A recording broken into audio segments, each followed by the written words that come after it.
Hola, soy Ana y esto es Doxa, una colaboración de Seek for Change y Efecto Colibrí. Doxa es una iniciativa para profundizar en el proceso de la innovación social y crear nuevas realidades. Este es el episodio del pilotaje de soluciones. Nuestras invitadas hoy son Magda Cebrián, cofundadora de Go Zero Waste Up, y Auxi Piñero, cofundadora de OneWolf. Go Zero Waste Up es una app que nos hace la vida más fácil para mejorar nuestros hábitos de consumo, mapeando las tiendas en las que podemos comprar sin plástico y ayudándonos a consumir de manera más responsable. OneWolf es la primera plataforma de turismo social y colaborativo que dinamiza micropueblos en riesgo de extinción a través del turismo itinerante en autocaravana o camper. Magda y Auxi nos comparten sus experiencias pilotando sus soluciones, los retos en el camino y las claves para hacer un buen piloto. Magda y Auxi, es un placer estar aquí con vosotras y que nos compartáis vuestra experiencia pilotando vuestros proyectos. ¿Cómo fue vuestro pilotaje? En el caso de OneWolf hicimos dos pilotos. O sea, uno en la fase de ideación, en la que hicimos varias encuestas a la comunidad y un viaje que llevamos a cabo alrededor de 111 micropueblos para ver si nuestra idea tenía cierto sentido y cabida como la teníamos concebida. En esta fase creo que adquiere mucha importancia contar la idea a todas las personas del entorno, ¿no? De tu piloto, de lo que quieres llevar a cabo y cómo puede afectarle tu proyecto. La otra parte del piloto fue durante la fase de creación y desarrollo de la web. Hicimos una jornada de co-creación con la comunidad en la que pusimos a prueba con 20 familias viajeras todo lo que era el prototipo web que teníamos pensado, ¿no? Y la solución para de alguna forma crear experiencias en el mundo rural y llevar a cabo ese objetivo de lucha contra la despoblación, ¿no? Y dar de alguna forma también puntos de pernocta seguros y atractivos fuera del recorrido turístico habitual.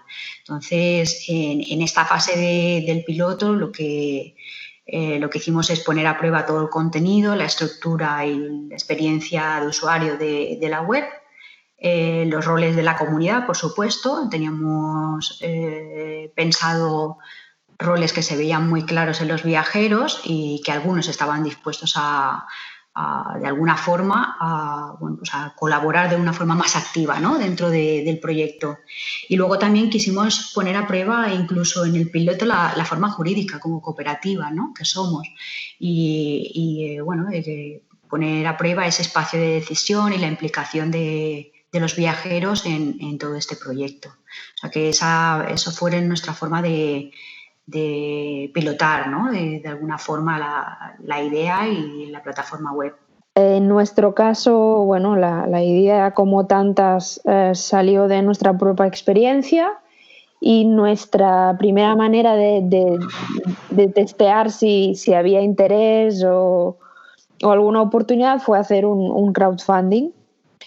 Creamos visualmente y a nivel de mensaje la idea que teníamos en la cabeza y la pusimos en una campaña de crowdfunding explicando lo que queríamos hacer y por qué queríamos hacerlo. Y esa fue la primera manera de ver si había interés. Fue bastante satisfactoria. Pudimos reunir un poco de dinero, unos 11.000 euros. Y eso nos impulsó a seguir con ello, a hacer realidad esa idea que habíamos planteado. Y para la segunda manera de hacer este piloto fue crear una primera versión de la app, que esto fue posible 5 meses después del crowdfunding y con un equipo de personas 100% voluntarias que creían en el proyecto, porque el dinero que reunimos del crowdfunding no era ni por asomo suficiente para pagar un profesional que desarrollara la aplicación. Y esta primera versión de la app, pues era, a nivel de desarrollo, era una fachada, pero ya sirvió para lanzarla y que la gente opinara y tal. Sí, que con la experiencia aprendimos que quizás no había un paso intermedio al de lanzar ya la aplicación, y era pues crear crearla en versión, digamos, solo diseño o usabilidad. Que se pudiera testear a nivel de usuario sin empezar a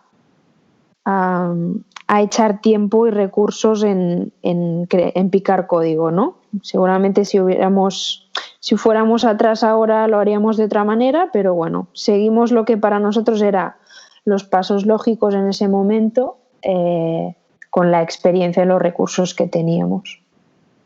Sí, o sea que en realidad estamos hablando de que hicisteis varios pilotos en ambos casos, ¿no? ¿Y qué tipo de objetivos os marcasteis en cada fase de los pilotos? O sea, ¿eran objetivos claros o era más bien como vamos a ver qué pasa? Y luego de ahí, ¿cómo empezasteis a sacar conclusiones? ¿Cuáles eran las acciones que seguíais para llevar a cabo estos objetivos? Pues en nuestro caso, en el caso de Van Gogh, nuestro objetivo primordial era plantearnos cuál era nuestra propuesta más valiosa que debíamos evaluar, o sea, no la segunda o la tercera de la lista, o sea, la más importante y testearla mediante, o sea, ya fuera con el prototipo web, o sea, haciendo encuestas, jornadas de co-creación.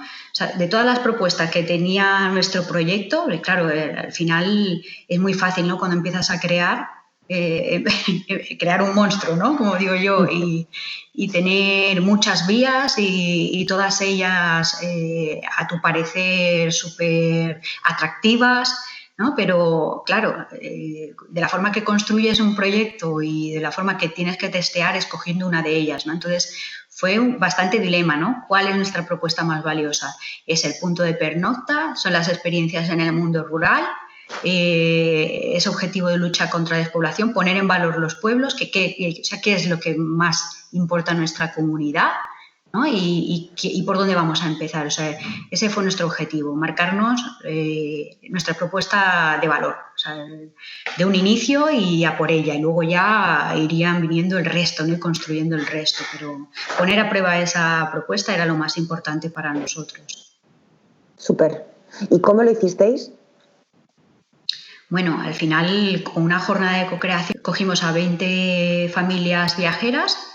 Las reunimos en un fin de semana intenso, dándole experiencias también, ¿no? O sea, un poco de parte lúdica en el fin de semana, pero también de trabajo duro, como decíamos, ya sabían a lo que venían, ¿no? Les pedimos el favor de que iban a tener una jornada en la que nos iban a ayudar a crear nuestra herramienta y nuestro proyecto, que se le iba a hacer trabajar de forma conjunta, por grupos, ¿no? Con dinámicas diferentes, y venían dispuestos a co-crear la herramienta. Entonces nosotros llevamos un planteamiento y cuando acabamos el domingo, esto empezó el viernes noche, y cuando acabamos el domingo nos dimos cuenta de que habíamos creado algo que no tenía demasiado sentido como nos lo estaba planteando nuestra propia comunidad.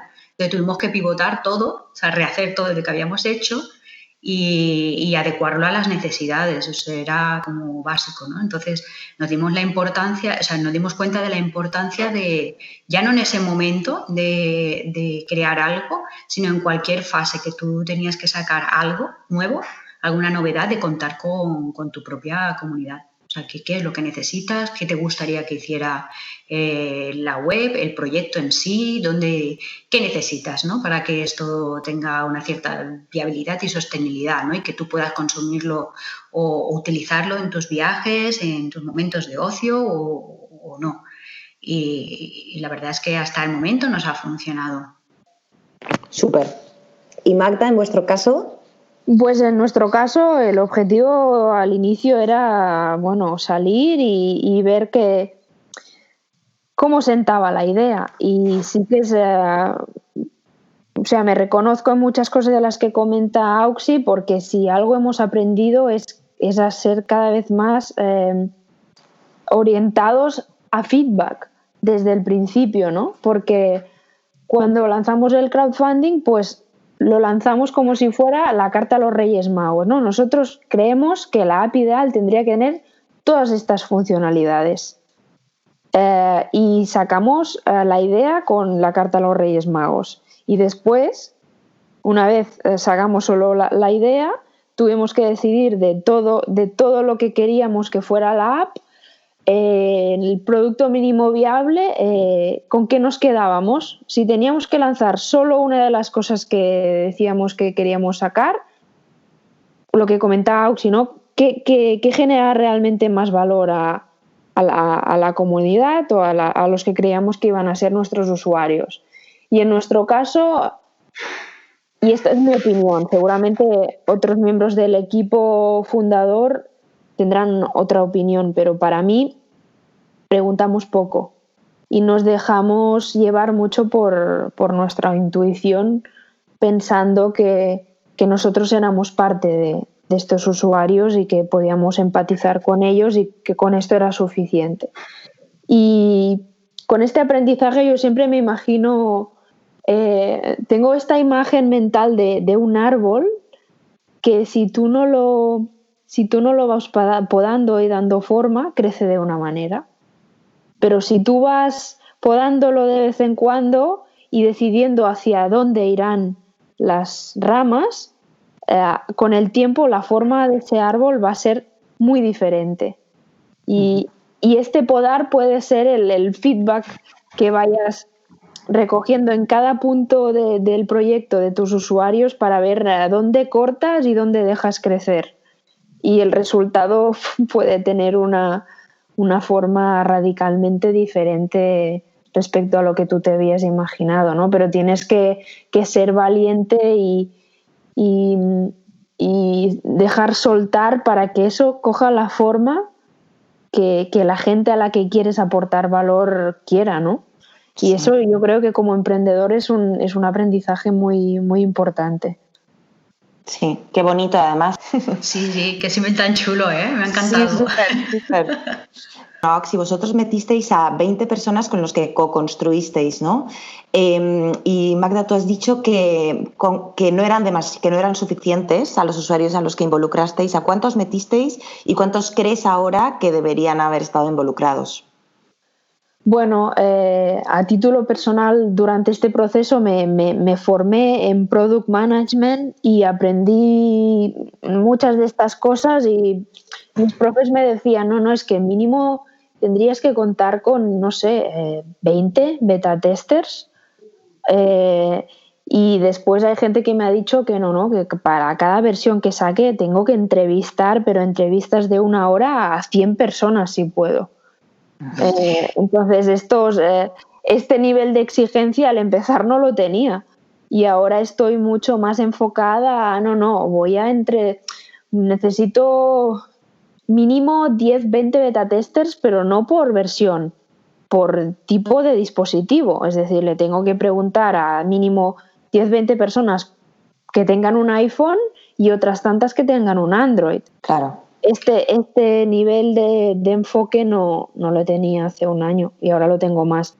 Sí, pensando un poco en el pilotaje ya con el MVP, o sea, el producto mínimo viable, ¿cuáles fueron como los mayores retos una vez que ya estaba desarrollada la experiencia en el caso de Auxi, que también iba de la mano con una aplicación, ¿no? Si no lo entiendo mal, Auxi.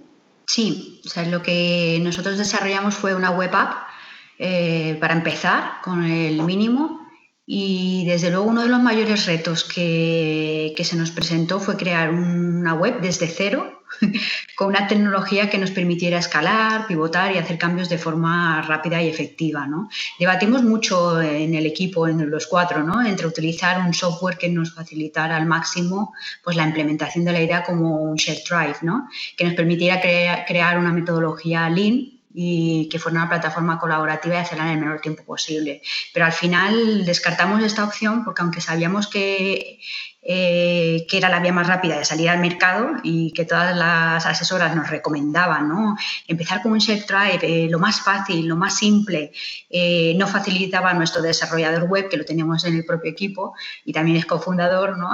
Algunas de las funcionalidades que teníamos pensadas para el mínimo producto viable. O sea, al final tenía que hacer más modificaciones del Shape Drive y más en un futuro adaptarlo, que de alguna forma se nos podía complicar mucho la existencia en una segunda fase o una tercera. Y esto hizo que por contrapartida, ¿no? Nos tardáramos 4 meses más de lo previsto en salir y que perdiéramos incluso la temporada alta de viajes, que pretendíamos salir en junio, salimos en octubre. Y bueno, de alguna forma era poner sobre la balanza que nos pesaba más, ¿no? Si salir rápido y con una cosa que en el futuro íbamos a tener que replantear, modificar y perder más tiempo y dinero, o hacerlo un poco más lento, ya que teníamos el recurso dentro del propio equipo, y hacerlo como queríamos y con el espíritu que Van Wouw tenía, ¿no? Eso fue uno de los retos. Y el otro fue crear el código en open source, o sea, con una licencia GPL, copyleft, ¿no? Esto quiere decir que de alguna forma tu código es abierto, es libre, pero lo protegemos con el copyleft, con una licencia que si en algún momento alguna cooperativa, alguna asociación lo quiere replicar en cualquier otro país que tenga la misma problemática de despoblación, lo podría hacer, pero tendría que tener afinidad en la forma jurídica y con los mismos valores que tiene Van Wouw, ¿no? Entonces, esto al principio era como, para nuestro desarrollador web y para algún componente más del equipo, era como un tabú. Era como, ¿cómo? Que yo voy a crear algo desde cero y lo voy a poner libre para que otro venga y se nos pueda copiar la idea. Y era como, es que si te la quieren copiar, te la van a copiar igual y la van a hacer con tu código o con otro. Eso no cuesta nada, ¿no? O sea, es hacer ver, cambiar el paradigma, ¿no? Y es un reto, o sea, cambiar la forma incluso de pensar y de hacer para el bien común. Entonces, este fue otro de los retos, o sea, también en cuanto a tecnología, al desarrollo del mínimo y de la aplicación, ¿no? Entonces, para nosotros fue esos dos retos y si tuviéramos que cambiar algo, quizás nos plantearíamos de nuevo si salir con un Shape Drive con un mínimo, ¿no? Pero por el momento es difícil convencer a alguien del propio equipo y sobre todo del desarrollador tecnológico de que la opinión, ¿no? Tú que no estás picando código es lo más viable, y al final te convence porque dices, ostras, si es que en el futuro me va a costar el triple de tiempo y dinero, pues venga, pica desde cero, ¿no? Al final, bueno, esta figura tiene mucho peso en cualquier equipo, creo yo, ¿eh? El desarrollador web, si lo tienes interno, o sea, a veces las decisiones las toma él o ella. Totalmente, vamos. Magda, en vuestro caso, ¿cómo fue? Porque vuestro desarrollador no es interno, ¿no? O lo que yo tenía entendido. Bueno, pues comparto con Ausi que el tema de la tecnología y del desarrollador es súper importante. En nuestro caso, claro, el primer MVP lo construimos gracias a personas que se implicaron de forma altruista, pero llegaron hasta el MVP. Después, pues no pudieron seguir dedicándole todo este tiempo y hubo un cambio y nos fuimos a buscar una empresa externa. Y esto marcó mucho el ritmo del proyecto porque no funcionó con esta empresa. No estaba implicada como lo estaban los otros, cobraban a diferencia de los primeros y perdimos muchos meses porque no había una sintonía y no nos comunicamos bien y hubo una mala experiencia y una pérdida de tiempo. Y en una tercera fase lo que ha pasado es que hemos incorporado un socio tecnológico, es decir, nosotros hemos partido de una colaboración altruista, hemos pasado a una colaboración externa que no ha funcionado y que además con el tiempo no habríamos podido pagar o nos habría limitado por el tema económico, y hemos acabado incorporando un partner tecnológico que un poco va a participar en lo que se llama sweat equity, ¿no? Va a poner horas, pero porque se convierte en parte del proyecto. Entonces, claramente, quien pone la parte tecnológica esté implicado y alineado con el proyecto es esencial. Y ha sido uno de los retos. Otro de los retos es que todo el equipo compartiera la misma visión de hacia dónde quería ir el proyecto. Y después de unos meses de recorrido, uno de los cofundadores, entre todos vimos que esto no seguía el camino que queríamos todos y nos separamos. Pues otro de los clásicos retos del emprendimiento, ¿no? Que toda la gente que tire del carro comparta esta misma visión. Sí. Claro, qué interesante, ¿no? Entonces, las dos habéis acabado en el mismo punto, que es involucrar el expertise tecnológico dentro del equipo. Magda, si tú lo hubieras hecho así desde el principio, ¿crees que hubieras ahorrado tiempo, recursos y energía? Muchísimos. Vale, entonces eso lo voy a tener en cuenta para cuando desarrollemos nosotros algo. Claro que sí. Mucho. Lo que pasa que no siempre es posible encontrar desde el principio alguien que tenga el expertise que tú necesitas y que se quiera implicar al proyecto al nivel que el proyecto necesite. Eso es un gran reto. Totalmente, de acuerdo.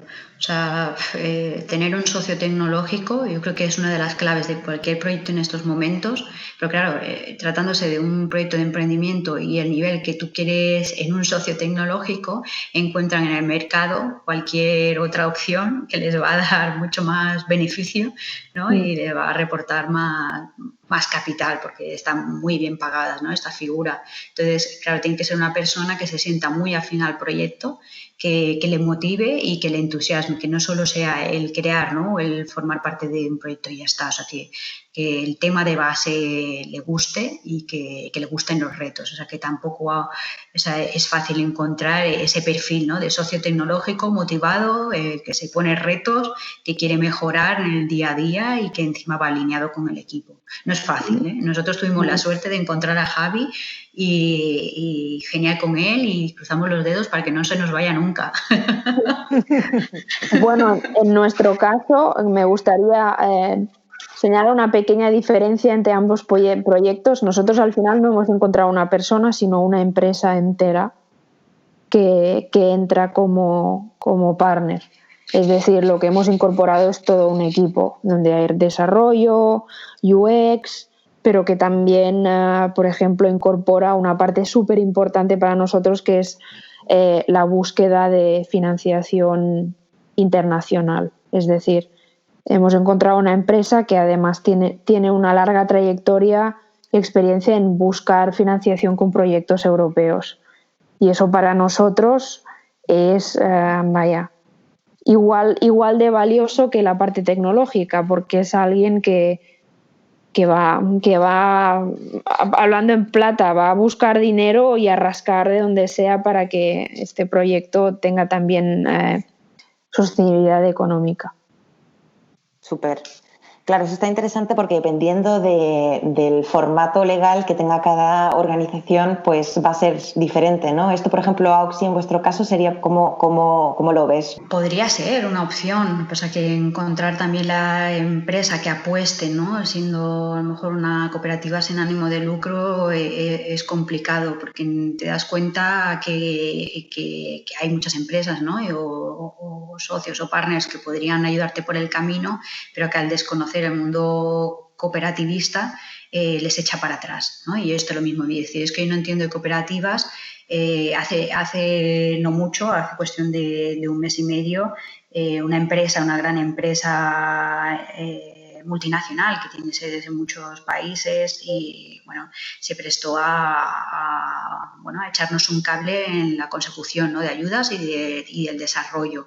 Y cuando ya le dijimos la forma jurídica, dijo, ostras, no puedo, ¿no? El día que sea SL ya nos llamáis. Entonces, claro, para nosotros sí que es un impedimento y claro, a la hora de ampliar equipo, pues somos conscientes de que una persona sola no puede llevar a cabo todo el desarrollo, ¿no? De código que está haciendo en estos momentos Javi. Claro, en el momento que él lo está documentando todo muy bien, ¿no? Pero sería más cuestión de encontrar a alguien que se entienda con esta persona, con el equipo, ¿no? Y también presenta una dificultad añadida, ¿no? Siendo una empresa siempre es más fácil porque tienes más recursos humanos, ¿no? Y puedes disponer de, si no es esta persona que es adecuada a tu proyecto, puede ser otra, ¿no? La que te asignen, y es mucho más fácil. Pero en nuestro caso, claro, dar con otra persona en el momento que nos planteemos ampliar el equipo, pues a lo mejor también, ya os contaré, ¿no? Si tenemos suerte o no. O sea, será cuestión de probar. Sí, en este sentido me gustaría añadir que, bueno, como es muy interesante que tengamos como que tú seas cooperativa y nosotros somos SL, y cómo esto se va sorteando. En nuestro caso, hemos hecho un pacto interno de socios de no repartición de beneficios. Y sí, esto es un poco una mínima declaración de principios de que no hemos nacido para ser comprados ni para hacernos ricos, sino que queremos reinvertir una vez todo el mundo esté pagado, reinvertir el excedente en el proyecto, ¿no? Y eso sí que a mí me ha parecido súper importante durante este proceso de hacer un pacto de socios con esta empresa, que todo el mundo lo tuviera claro y estuviera explícitamente acordado entre todas las partes. Eso está fantástico, porque, o sea, realmente habéis declarado que sois una cebra y no un unicornio, ¿no? Ahora Exacto. Este movimiento sí. Sí, que bueno. Está fenomenal, porque realmente ahí sí se empieza a romper las dinámicas de mercado del crecimiento a toda costa. Sí. Y volviendo al tema del piloto, porque tenéis las dos, o sea, vosotras, claro, tenéis toda la parte tecnológica, pero que se va a sostener siempre en el terreno y en la realidad, ¿no? Tiene como esta parte material, no se trata solo de un marketplace, sino que viene con experiencias en vida real. ¿Cómo se empezó a testear? ¿Cuáles fueron las hipótesis que empezasteis a probar y qué aprendisteis? Con el primer MVP, bajo mi punto de vista, hicimos poco testeo, también porque hubo muchos cambios internos de equipo, de quien se encargaba de la tecnología, y esto creo que nos afectó durante muchos meses y nos tuvimos como que reubicar. Y después de eso hay toda la parte de que nosotros tenemos esta dualidad en que nuestro cliente no es nuestro usuario. Y eso también es muy importante. O sea, por un lado, la aplicación sirve a toda esa comunidad de personas que están intentando cambiar su modelo de consumo, pero tal y como lo tenemos enfocado a día de hoy, nuestro cliente no es el usuario, sino todos los negocios o sea, nuestro potencial cliente es parte de los negocios que aparecen en la app, ¿no? Y siendo un poco crítica y mirando para atrás, creo que no, y esta es mi opinión, no la de toda la empresa, que no hemos sido muy ágiles en preguntar desde el principio a nuestro cliente potencial cómo le podíamos aportar valor, ¿no? Hemos pasado mucho tiempo en crear esta aplicación y que la pudieran usar personas y tal, pero creo que no hemos sido suficientemente ágiles en poner sobre la mesa el valor que le estamos aportando al que creemos que es nuestro cliente. O sea, ¿y ahora qué estáis haciendo para empezar a entender qué es lo que quiere el cliente? Pues ahora sí que estamos ya enviando, estamos sobre todo trabajando con encuestas de feedback y tal para reunir esta información. También habrá toda una parte como mucho más comercial de hablar directamente con estos negocios y tal, pero por ahora estamos en fase de hacerlo de manera a distancia y a través de encuestas y formularios. Súper. Claro, entonces se podría decir que estáis ahora en fase piloto también, ¿no? De este lado. Sí, en la fase piloto de casi validación del que creemos que puede ser el modelo de negocio de la aplicación. Fantástico. Pero al mismo tiempo explorando otras vías con todo lo que comentaba de proyectos y de programas europeos, que no es propiamente un modelo de negocio, sino quizás una fuente de financiación temporal para arrancar. Súper. ¿Y Auxi, en vuestro caso? Pues mira, en nuestro caso, la prueba piloto, no tenemos claro si todavía estamos en el piloto. Y lo digo así porque no paramos de hacer cambios del mínimo. O sea, lo que nosotros tenemos concebido a día de hoy, en la herramienta, todas las funcionalidades que tienen que llevarse a cabo, está dividida en 8 fases y cada fase dura aproximadamente unos 4 meses, ¿no? Lo tenemos así como estructurado. Y todavía vamos por la fase 1 y esta herramienta se arrancó en octubre del año pasado, octubre de 2019, por lo cual estamos haciendo cambios al mínimo. Claro, empezamos, voy a mezclar un poco temas pero, para ver la importancia a veces de hacer caso a los asesores expertos y de no ser obstinado en tu idealismo, ¿no? Y en tu romanticismo y tus ideales. Nosotros partimos de la base que todas las personas que querían utilizar nuestra plataforma web o app tenían que hacerse socio de la cooperativa como usuario, ¿no? O sea, sentirse muy afín a los valores del objetivo social que perseguía el proyecto, de querer participar. Claro, en el momento que tú obligas marketingianamente a un usuario a hacerse socio antes de probar la herramienta, ahí se te cae en la mitad por el camino, ¿no?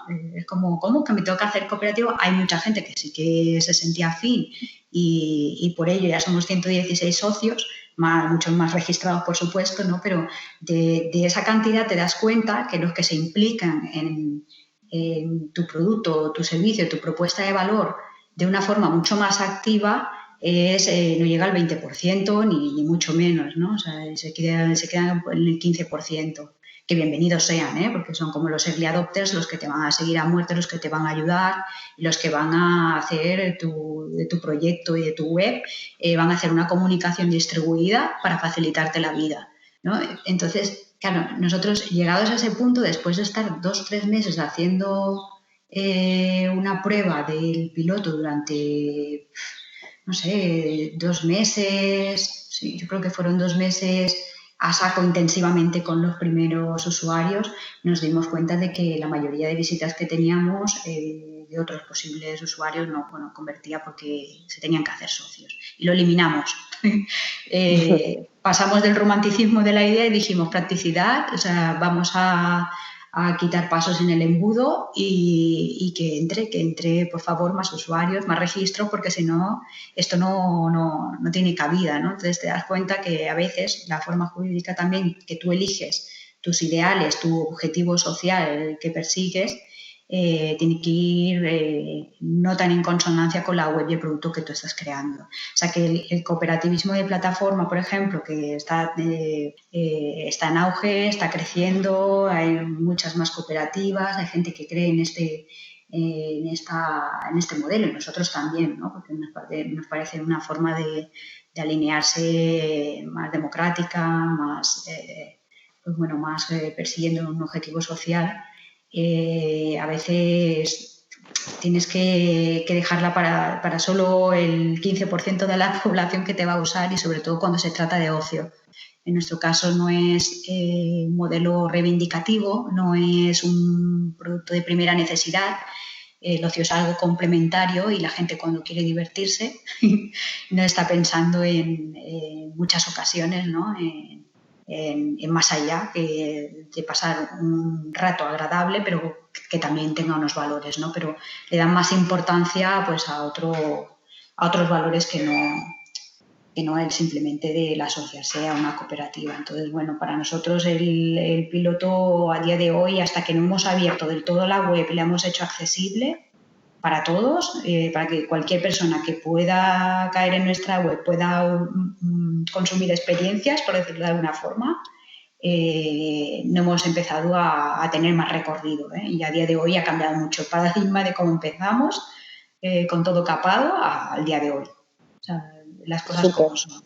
Y en ese sentido, desarrollasteis la web, empezasteis a poner las experiencias a disposición de los socios y, bueno, ahora has dicho que tenías más de 100 socios y estos socios ya directamente se fueron a los pueblos, o sea, se montaban en sus caravanas, se iban a los pueblos y ya empezaron a vivir la experiencia. Bueno, había muchos que sí, que bueno, fue hacerse socio y sentirse afín al proyecto y querer colaborar tanto en el momento de vivir experiencias como de la parte más activa de encontrarlas. Sobre los roles esos que hemos ideado en la comunidad, hay personas que las tenían muy claras y que cada vez que viajaban decían, mira, yo no he ido a vivir una experiencia este fin de semana, pero tengo una para ti, porque me he dado con este pueblecito en el que le he preguntado al productor local que me he encontrado por el camino que si estaría dispuesto a participar en este proyecto y te paso el contacto, llámalo porque está muy interesado, ¿no? Entonces te das cuenta de que de una forma o de otra están participando de Van Gogh, o sea, ya sea viviendo experiencias o haciéndotelas llegar o comunicándolo, ¿no?, a otras personas. Así que, o sea, tenemos esas diferentes vías y todas son súper válidas, ¿no?, para nosotros. Nos ayuda mucho por el camino, la verdad. Construir de esa forma es muy potente. Te das cuenta de que no estás solo en el camino, ¿no?, que no solo son 4 locos que se echaron la manta a la cabeza y decidieron crear un proyecto, sino que hay mucha más gente detrás, ¿no? Y esos 116 socios que tenemos y socias que tenemos hoy en día, bueno, hay algunos que participan de forma más activa, hay otros que solo son socias porque se sienten afín al ideal que persigue y que de vez en cuando participan, pues dando su opinión, haciéndote llegar algún comentario. Hay de todo, hay de todas las modalidades, ¿no? Todo el mundo ve la vida de la misma forma, ¿no? Y por eso tampoco actúa de la misma forma, o sea que... Bueno, está claro, ¿no? Hay sitio para todos. Sí. ¿Y utilizasteis alguna herramienta para llevar a cabo los pilotos? Sí que al principio trabajamos bastante con encuestas. Hemos usado Typeform para un montón de cosas, ¿no?, para recopilar opiniones y feedback. Después también, más a posteriori, hemos utilizado herramientas de visualización en pantalla para testear la usabilidad del diseño y posteriormente pues también estamos accediendo a recursos externos. Por ejemplo, hemos conocido que en Barcelona Activa, que es la parte pública que lleva todo temas de emprendimiento, pues tiene un UX Lab, tiene un laboratorio público para temas de usabilidad y experiencia de usuario que las startups podemos utilizar. Pues a medida que nos hemos orientado mucho más a feedback, pues hemos combinado, ¿no?, desde recoger información a través de formulario hasta hacerlo en vivo grabando la pantalla, o ya esperamos, aún no lo hemos podido hecho, pero utilizar estas instalaciones externas para hacer focus group y cosas así. Fantástico. Y también finalmente utilizar redes sociales también para recoger feedback, opiniones, y con todo esto recientemente pues crear algo tan sencillo como un Q&A en la web, ¿no?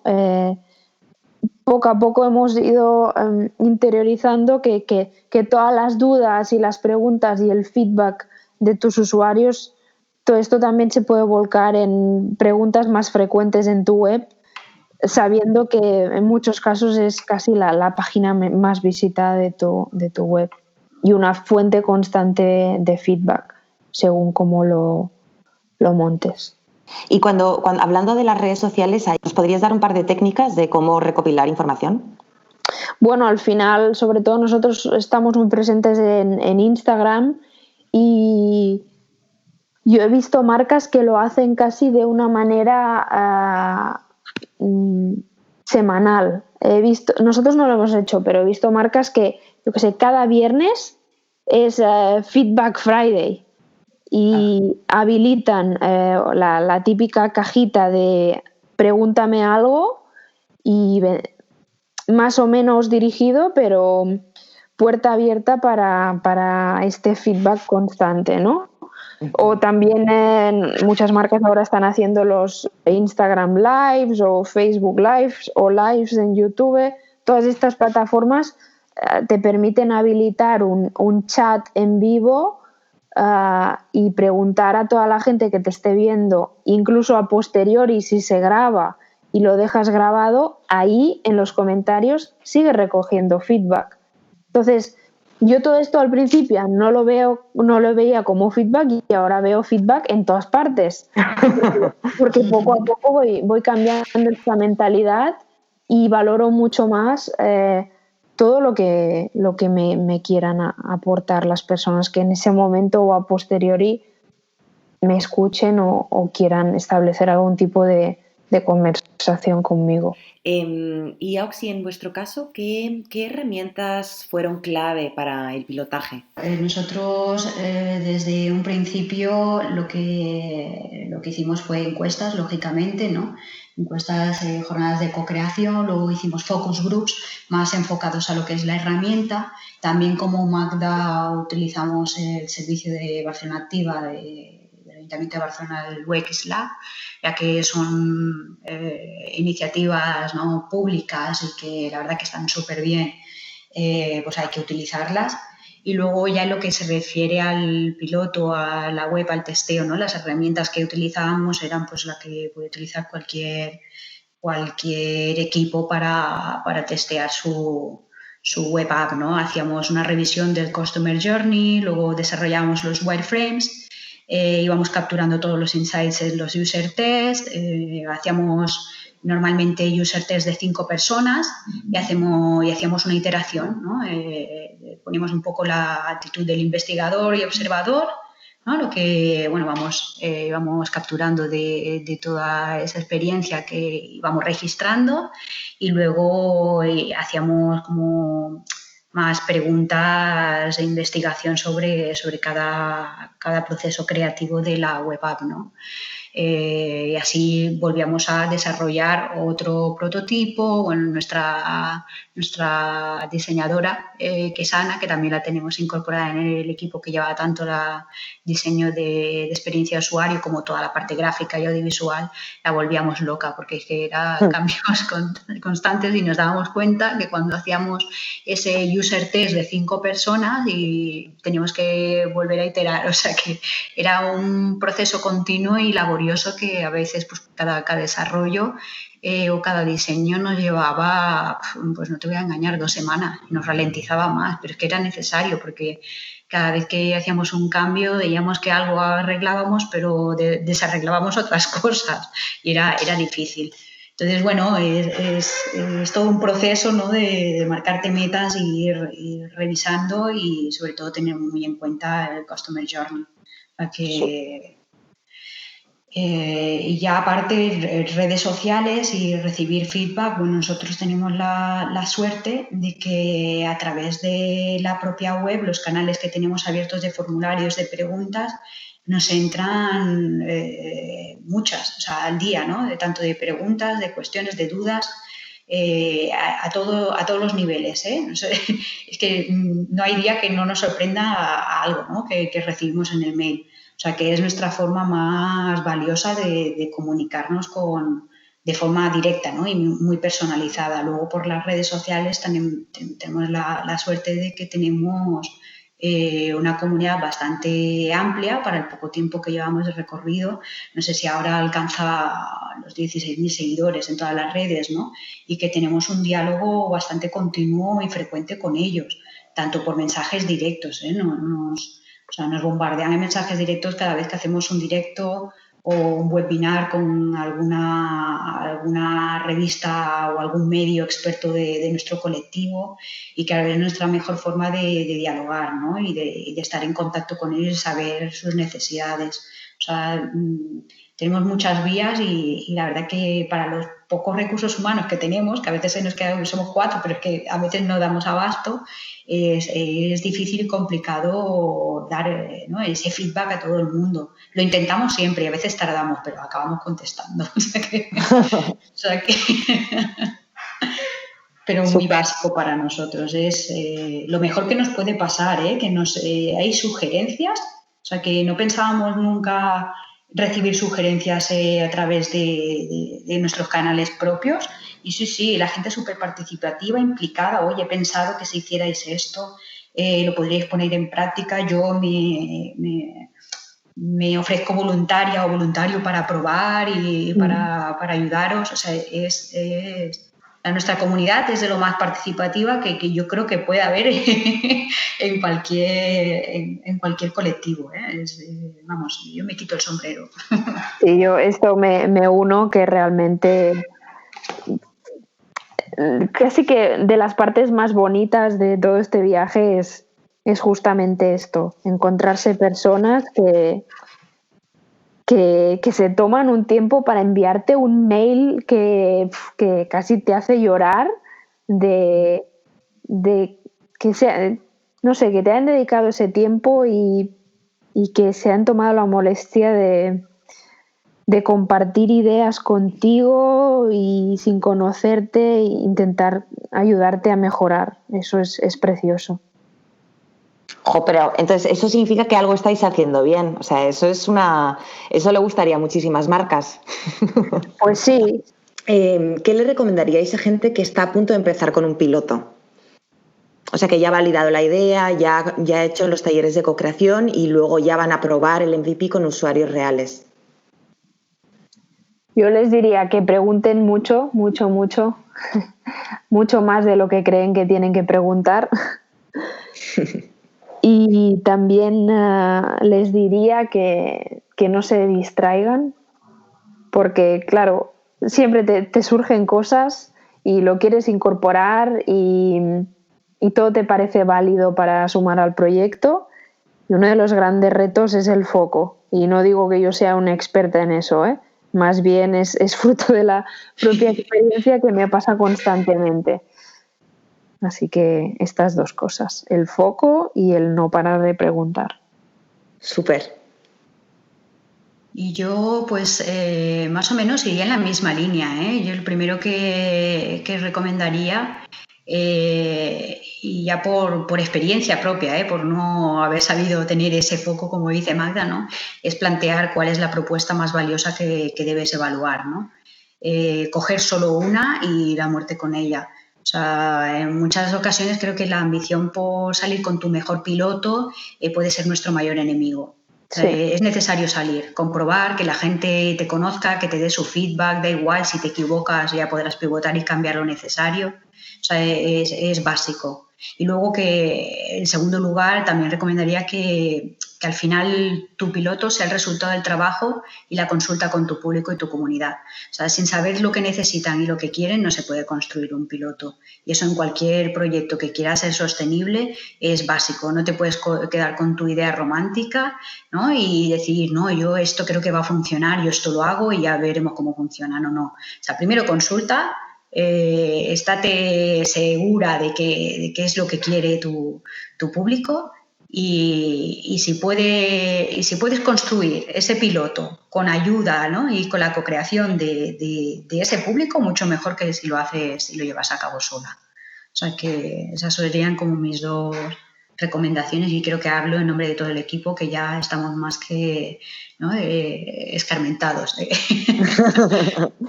que eso debe ser así. Nos hemos equivocado varias veces y por eso creo que también es necesario, ¿no?, a veces equivocarse y ver dónde puede estar el error, y hasta que no te das de lleno, ¿no?, mira, ¿lo ves? Es que esto ya nos lo dijeron, no te das cuenta de que es así. Que a veces hay que hacer caso, ¿no?, a lo que te dicen voces expertas y que ya les ha pasado lo mismo. Y cuando todo el mundo te dice algo en lo que se asemeja, o sea, hay que saber escuchar. Está claro. Sí, lo comparto al 100%. Genial, chicas, muchísimas gracias. Gracias a ti.